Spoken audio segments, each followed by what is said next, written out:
Ինչ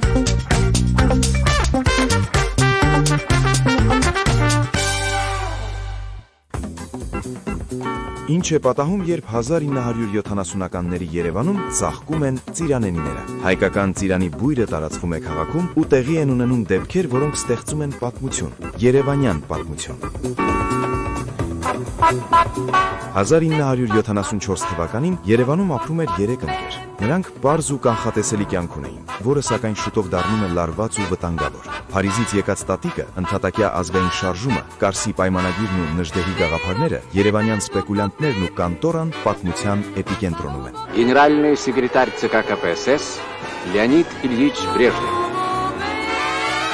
Երիտասարդ, խանդավառ, ապագայի հանդեպ հավատով լի երիտասարդներն աննկատ հայտնվում են գաղտնի զրույցների, արգելված թեմաների եւ օտար խաղերի մեջ։ Ընկերություն, դավաճանություն, երազանքներ ու շատ հայտնի երևանցիներ։ Ֆրունզիկը, Մալխասը, Չիկոն, Կոկան, Դոդոն ու Գեորգի Պողոսյանը, Գոհար Գասպարյանն ու Էլվինան։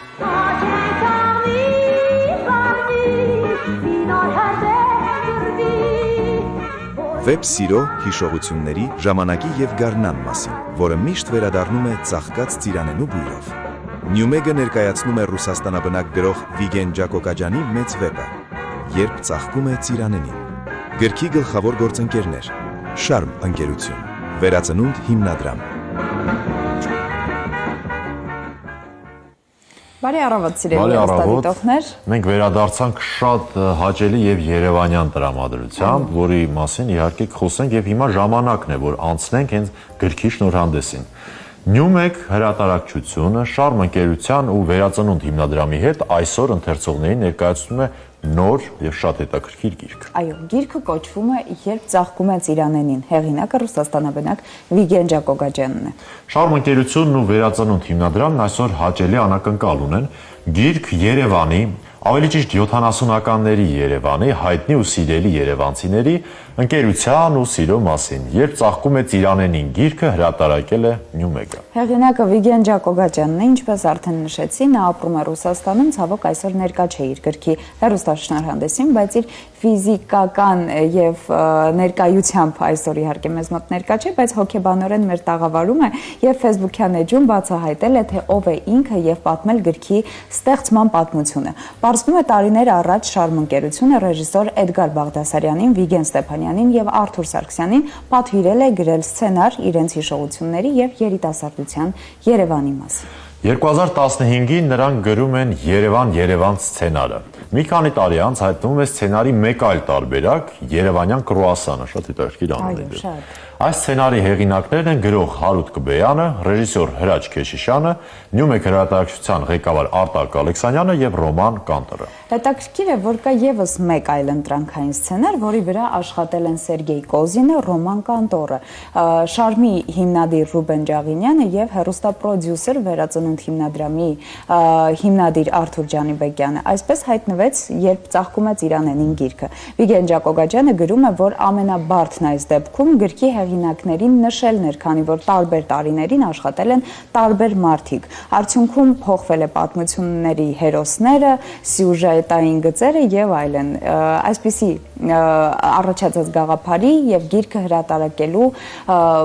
մասին իհարկե առաջացավ այսպիսի միտք, որ գիրքը հրատարակեն կեղծանունով եւ արդյունքում հայտնվեց Վիգեն Ջակոկաջյան հեղինակ։ Այս շատ հետաքրքիր նախապատմությամբ գրքի բովանդակության հերոսների մասին մեզ իհարկե կպատմեն թարգմանիչ Անուշ Մուրադյանը, որը գիրքը ռուսերենից թարգմանել է հայերեն եւ հայերեն հրատարակչության խմբագիր Աննա Բախշյանը։ Բարի առավոտ։ Շնորհակալություն մեր ներկայացնելու մի փոքր երկար տևեց, բայց բավականին բովանդակալից էր, որովհետև փոքրինչ այո գրքի մասին հեռուստադիտողը ինֆորմացիա ունեցավ, հեղինակների մասին ամեն դեպքում։ Գիրքը երկու լեզուներով կա, եւ հայերեն, եւ ռուսերեն, եւ այս երկլեզու այո հնարավորություն է տալիս ընթերցողներին ավելի շատ լինել եւ ավելի շատ ծանոթանալ Երևանին եւ իհարկե Երևանի 70-ականների մասին։ Ի վերջո, ինչպես է հեղինակը մեզ կարողացել փոխանցել 70-ականների Երևանի հոտը, կոլորիտը։ Խնդրեմ, սկսենք ձեզնից։ Ճիշտ ասացիք, այո, գիրքը Երևանի, երևանցիների մասին է։ խորհրդային Երևանի 70-ականների ապրող երիտասարդության նշանավոր մարդկանց, որտեղ գրքում շատ հայտնի մարդիկ կան, մտավորականներ, որոնք դեմք էին այն ժամանակ եւ հեղինակություն էին, այո, Երևանի գույների, բույրի, անցքերի պատմաքաղաքական որոշակի հատվածի մասին է, երբ կան արգելված թեմաներ, ինչպես նշվեց ծանուցման մեջ, ընդհատակյա ուսանողական խմբեր, որոնք հավաքվում են ժամանակ առ ժամանակ, արգելված գրքեր, թե ինչպես են ձեռք բերում այդ գրքերը, ինչքան թաքուն են կարդում այդ գրքերը, եւ ազգային ինքնագիտակցության արդեն սենց թույլ, թաքուն դրսևորումներ, որոնք արտահայտվում են այդ հավաքների ժամանակ, բայց միևնույն ժամանակ նաեւ կա անհոգ կյանք, շատ հաճելի ընկերություն, այնպես որ այս գիրքը կարդալուց ամենատարբեր զգացմունքները կարող են հայտնվել ձեզ մոտ եւ ուրախություն, թախից, տխրություն, ինչու՞ չէ նաեւ հուսահատություն, գիրքը ձեզ պատրաստ է պարգևել ամենատարբեր զգացմունքները։ Ի վերջո ընդհանրապես Երևանի մասնավորապես կոլորիտը 70-ական թվականներին շատ է ձևավորվել եւ շնորհակալություն ենք հայտնում 70-ական թվականներին եւ այն իհարկե մարդկանց նաեւ, որոնք որ ձևավորել են այդ երևանյան կոլորիտը, որը որ մինչ այսօր շարունակում է, որտեղ դա ինքան մի յուրահատուկ արդեն աշխարհ է, յուրահատուկ իր մարդկանցով, որի շնորհիվ նաեւ ձևավորել է այդ 70-ականի ամբողջ կոլորիտը, թե երաժշտական, թե գրական, թե ընդհանրապես մշակութային, ոչ մշակութային, արհեստի նաեւ բոլոր բնագավառներն քայլում ենք այդ կոլորիտը միանգամից զգում ենք նաև այդ մարդկանց շնորհիվ եւ գրքում այդ ամենը կարծես զետեղված է եւ ինչու ոչ նաև սեր, ընկերություն, ինչու ոչ, ինչպես ասացիք, հուսահատություն, դետեկտիվ միգուցե դետեկտիվ նույնպես կա, այո, դետեկտիվ նույնպես կա։ Ժանրում է գիրքը։ Գիրքը դժվար է անվանել հուշագրություն,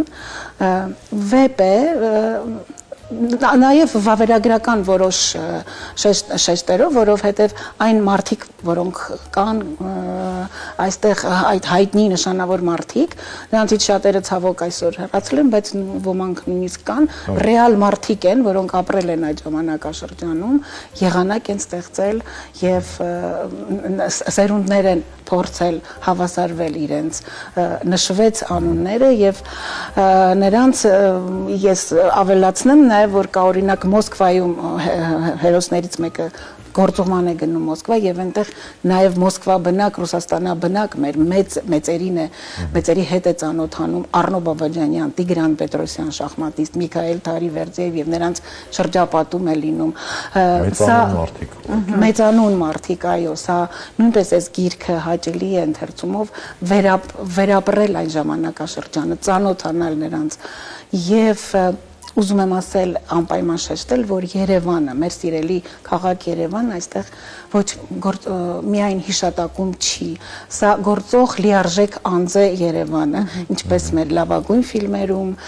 եւ եղած այն քիչ վեպերում, որտեղ Երևանի եւ երևանցիների մասին է։ Երևանը լիարժեք կերպար է իր հին բակերով, կազիրոկով, այն ժամանակվա երիտասարդների սիրած տեղերով, կոնդով, հին բակերով, օպերայի Սուսաննայի սրճով կազիրոկի։ Այո, այո, Ստանիսլավսկու թատրոնը եկած այդ թվականներ։ Ես այդ թվականներին պատմել են երևի իրեն ծնողները։ Ցավոք չեմ եղել, բայց այդ կոլորիտը շարունակվում է շատ երկար տարիներ։ Այդ աննկարագրելի աննման կոլորիտը, որը ցավոք չգիտեմ այսօր կա թե ոչ, բայց համենայն դեպս դա մի հատ ուրույն միջավայր էր այն ժամանակվա համար եւ բոլոր հերոսների գործողությունները ծավալվում են այդ մեր Երևանի հին, բարի, կանաչապատ փողոցները, չգիտեմ ինչ է սպային մտքովս դարձավ։ Շատ կանաչ Երևան է։ Այո, կանաչ, մաքուր, բարի, բոլորովին ուրիշ համակարգ ունեցող, այո։ Քանի որ Վահանը այդ հնարավորությունն ունեցել է իրեն պատմել են Երևանի 70-ականների մասին, ես ցավոք սրտի չեմ ունեցել այդ հնարավորությունը, բայց ձեր շնորհիվ ես կունենամ այդ հնարավորությունները ընթերցելու։ Տիկին Մուրադյան, դուք հանդիսանում եք գրքի թարգմանիչը, ռուսերենից թարգմանել եք հայերեն, տվել եք ինձ եւ մնացած բոլոր երիտասարդներին այդ հնարավորությունը վայելելու 70-ականների Երևանը, ամեն դեպքում ինչու համար է կարևոր ունենալ այսպիսի գրականություն եւ ինչ է փոխելու այն երիտասարդների, ինչու՞ չէ նաեւ մեծահասակների մոտ այսպիսի գրականության ընթերցումը։ Ինչպես է ձևավորել որպես մարտի վերջը։ Եթե նկատի ունեք, որ 70-ականներն են, ուրեմն դա ճանաչողական նշանակություն ունի երիտասարդ սերնդի համար։ Ինձ համար շատ ես կարոտով լցվեցի այս գիրքը թարգմանելուց, որովհետև դա իմ մանկության տարիներն են, էլի, ասենք։ Ու Իս մանկության տարիները ամենալավն են հիշվում մարդու մոտ, ամենաջերմն են, ամենաբարին են։ Ինքը գիրքը շատ հետաքրքիր է, են ասում են գիրքը մի շնչով կարդում ես, չէ։ Ես կարող եմ ասեմ, մի շնչով թարգմանեցի այս գիրքը, որովհետև ու սովորաբար ասում են թարգմանիչներին գիրքը կարդացեք մի հատ ամբողջությամբ, որպեսզի բանանեք ոճը եւ այլն կարողանաք ընկալել։ Ես այդպես չարեցի, որովհետեւ դա շատ վատ կլիներ, եթե ես իմանայի, թե ինչով է ավարտվում։ Այդ ինտրիգը ես իմ մեջ պահեցի, ես ինչպես ընթերցողը, այդպես թարգմանեցի ու ճիշտ արեցի։ Գիտեք ինչ որտեղ ինքը շատ թեթև է գրված, շատ հանգիստ, օրինակ այն ինչին, որ մենք սովորել ենք, որ ինչ-որ նկարագրություններ են լինում բնության, չէ, հետո ասենք հերոսի հոգեվիճակի, սենց բարբերություններ, բաներ, այդպիսի բաներ չկան։ Շատ հեշտ կարդացվում է, բայց չես ասի, որ դա շատ պարզ ու հեշտ չի, որովհետև երբ որ կարդում վերջացնում եք, արդեն օրինակ իմ վրա շատ մեծ դառնություն իջավ ութախից, ու դա այս գիրքը նաև սովորան է անում, կարդալուց հետո ստիպում է ձեզ մտածել, իհարկե ովքեր կարողանում են մտածել, մտածել, ասենք եւ կարդալ ընկերության մասին, ասենք թե որը շատ թանկ բան է, օրինակ ես հիմա իմ ընկերների շրջապատում ես հասկանում եմ, որ դա իմ ամենամեծ հարստությունն է, երբ դու ունես ընկերներ եւ կյանքը մեզ ամեն ինչ որ ժամանակահատվածի կանգնեցնում է ընտրության առաջ եւ կարեւոր է այդ ընտրությունը ճիշտ անել։ Այս գիրքը նաև ընտրության մասին է։ Այս հերոսները, երիտասարդները իրոք անհոգ թվում է թե կյանքեր, բայց ամեն մեկը իր ընտրությունն արեց եւ իր գինը վճարեց։ Մի խոսքով շատ հետաքրքիր է։ Իսկապես մի շնչով կկարդացվի անպայման եւ Շատ հետաքրքիր թեմա է ինքնին, եւ ռուսեն թարգմանությունը կարծեմ հատուկ շատ կարեւոր նաեւ կետ էր, որովհետեւ ընդհանրապես խորհրդային ժամանակ դե համարյա թե բոլոր ռուսերեն էին խոսում, մայրենին էր դա, եւ Երևանը առանձնահատուկ տեղ ուներ միշտ սովետական միությունում, իր սիրով, իր ջերմությամբ, Солнечный город Երևան։ Եվ շատ էին վստահաբար կետարկի բացի նաև հայերից, իհարկե նաև կարծում շատ մարդկանց։ Այո։ Դրա համար, բայց նաև շատ հայտնի դեմքեր են այստեղ անուններ։ Ինչպես ոմանք կենթանի են այսօր։ Այո, իհարկե, ինչպես է հնարավոր եղել մեկ գրքի մեջ զետեղել այդքան հայտնի մարդկանց անուններ, ովքեր պատմություն են կերտել, բայց միաժամանակ գրքի հերոսները չեն հանդիսանում այս պահին։ Չէ, դե պետք էլ չէր, որ նրանք գրքի հերոսները լինեին, որովհետև գիրքը այս 3 տղաների մասին է։ Դա կողքից է ձեր բանի մթնոլորտի ժամանակաշրջանի շունչն էր ապահովում։ Եվ գրքի գործընկերն է Շարմ ընկերությունն ու Վերածնունդ հիմնադրամը, այս դեպքում նրանք միտում են ունեցել կապելու անցյալը եւ ապագան կամուրջ ստեղծելու։ Ինչքանով է դա ստացվել այս գրքի շնորհիվ։ Խնդրեմ։ Նայեք, հիմնականում անցյալն է 70-ականներն են գրքում նկարագրված, եւ դա փորձ է, հենց այդ նկարագրությունը հենց փորձ է, ինչ որ ձևով դա կապել ապագայի հետ։ Ապագայի մասին այստեղ իհարկե չկա, գործողությունները ավարտվում են հենց այդ նույն ժամանակահատվածում, բայց Դա փորձ է նաև այն իմաստով, որ տեսնել, ծանոթացնել, փոխանցել, ինչով ապրել է ավագ սերունդը, այն միտքը, այն գաղափարները, այն կենսակերպը, ինչով որ ապրել է, պարզությունը, մաքրությունը, այն ինչ որ եղել է այն ժամանակաշրջանում եւ ցույց տալ անցողիկի, մնայունի այն ժամանակվա խնդիրների, հոգսերի մասին պատմել եւ այսպես հետադարձ հայացք նետել, թե ինչպես է եղել, որտեվ հիմա չափազանց տարբեր է այսօր երիտասարդությունը այն ժամանակվա երիտասարդությունից, այս սարեր զորեր տարբերություն կա տարբեր պատճառներով, բայց իմանալը, ճանաչելը եւ փոխանցելը շատ կարեւոր է, որովհետեւ դա շատ գեղեցիկ փորձառություն է ծանոթանալ, թե ինչով են ապրել, ինչու ոչ քո ծնողները, միգուցե տատիկ, պապիկը եւ այլն եւ ինչ կարող են փոխանցել այսօրվա երիտասարդին։ Ես նաեւ ուզում եի անպայման շեշտել վերնագրի ընտրությունը, որ շատ հաջողված է, երբ ծաղկում են ծիրանինիները, գիտեք, ծիրանը մեր մշակույթում հայկական հիշողության մշակութային հիշողության մեջ կարևոր գրեթե արքետիպային երևույթ է եւ շատ գեղեցիկ վերնագիր է ծաղկած ծիրանենին ամենագեղեցիկ, ամենաբուրավետ սեզոնն է եւ պատահական չի, որ հենց գրքի վրա էլ այդ նկարագրված է եւ անգամ կրուասանը ծիրանի ջեմով է վեպում, այդ փոքրիկ մանրուք է, բայց թվում է թե այդ նույնիսկ դա գեղեցիկ է արված շատ։ Դե ինչ մեզ մնում է ձեզ միայն շնորհակալություն հայտնել այսպիսի աշխատանքի համար եւ ներդրում ունենալու ամեն դեպքում մեր հիշողության մեջ, որովհետեւ այս գիրքը մեզ հետ է լինելու շատ երկար ժամանակ։ Շնորհակալություն։ Ապրեսնի այդ երևանյան նաեւ կոլորիտը եւ արտնացնի մեր մեջ նաեւ։ Անպայման։ Կարծում եմ ոչ մեկ անգամ եք կարդալու, մի քանի անգամ։ Շնորհակալություն շատ։ Դες արևային օր ենք մաղթում։